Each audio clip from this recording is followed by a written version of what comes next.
আসসালামু আলাইকুম, রাফিজাস কিচেনে স্বাগতম। এতে চলে আসলাম আপনাদের সাথে সিম্পল এবং মজাদার প্রেশার কুকারে রান্নার রেসিপি নিয়ে।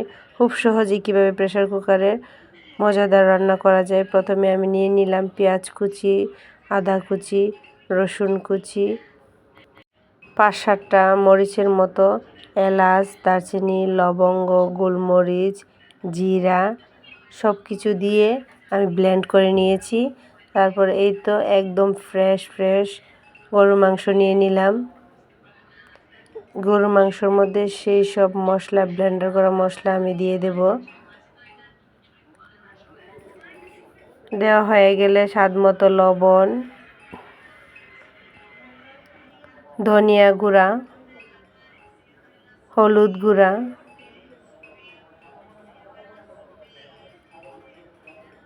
সামান্য পরিমাণে তেল দিয়ে দেব। দিয়ে হাতে ভালো করে মাখিয়ে নেব।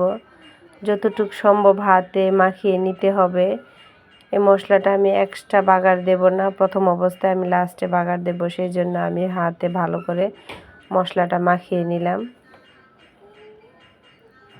আপনারা একটু সময় করে নিয়ে মাখিয়ে নেবেন। মাখানো হাতের মাংসেই কিন্তু অন্যরকম টেস্ট। তারপর মাখানো হয়ে গেলে আমি রেস্টে রেখে দেবো 20 মিনিটের মতো। 20 মিনিট পর কয়েকটা তেজপাতা দিয়ে দিলাম। দিয়ে আমি চুলায় বসিয়ে দেব। 10 মিনিট পর আমার বলক এসে গেল। তারপর একটা টমেটো দিয়ে দিলাম। দিয়ে নাড়াচাড়া করে নিয়েছি। যতটুকু সম্ভব সময় করে কষিয়ে নিতে হবে, যেহেতু প্রেশার কুকারে সিটি দেওয়া মাত্রই তরকারিটা হয়ে যাবে। সেজন্য একটু সময় করে মশলাটাকে কষালে বা মাংসটাকে কষালে অনেক টেস্ট ভালো আসে। তারপর আমি আস্ত 5টা শুকনো মরিচ দিয়ে দেব। তারপর নাড়াচাড়া করে নিয়েছি। হাতে মাখিয়ে মশলা আধা ঘন্টা রেস্টে রাখার পর মাংস রান্না করলে অনেক টেস্ট হয়। তারপর অনেকক্ষণ জাল করে নেওয়ার পর পানিটা অনেকটা শুকিয়ে এসেছে। তারপর আমি একটা কাঁচামরিচ দিয়ে দেব। কাঁচামরিচ দেওয়া হলে আমি নাড়াচাড়া করে নেব। যতটুকু সম্ভব মিডিয়াম আঁচে প্রেশার কুকারে জাল করে নিতে হবে। তারপর আমি 2 কাপ পরিমাণে পানি দিয়ে দিলাম ঝোলের জন্য। তারপর নাড়াচাড়া করে নেব।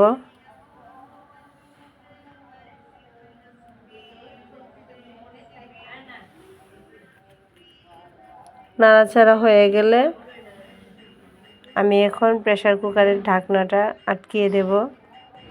আমি 2টা সিটি দিয়েছি, যেহেতু প্রেশার কুকারে অনেকক্ষণ কষানো হয়েছে ঢাকনা না আটকিয়ে, সেজন্য 2টা সিটি দেওয়ার পর আমি দমে রেখে দিয়েছি। তারপর কড়াইয়ে তেল বসিয়ে আমি গরম করে নিয়েছি। তারপর কুচি করা আদা কুচি, তারপর রসুন কুচি, পেঁয়াজ কুচি দিয়ে আমি ভাজা করে নেব। এতে নাড়াচাড়া করে নিচ্ছি যাতে ভাজা হয়ে যায়। তারপর 3টা শুকনো মরিচ টুকরো করে নিয়েছি, পেঁয়াজ রসুন আদার সাথে ভাজা করার জন্য। প্রথম অবস্থায় দিলে পুড়ে যাবে, সেজন্য আমি লাস্টে দিয়েছি শুকনো মরিচগুলো। তারপর দিয়ে দিলাম জিরা গুঁড়া দিয়ে আমি 2 মিনিটের মতো নাড়াচাড়া করে নিয়েছি মিডিয়াম আঁচে, যাতে জিরাটার একটা ফ্লেভার বের হয়।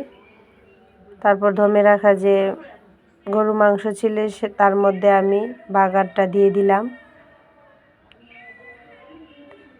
দিয়ে আমি নাড়াচাড়া করে নিয়ে আমি দমে আবার রেখে দিয়েছি 1 মিনিটের মতো।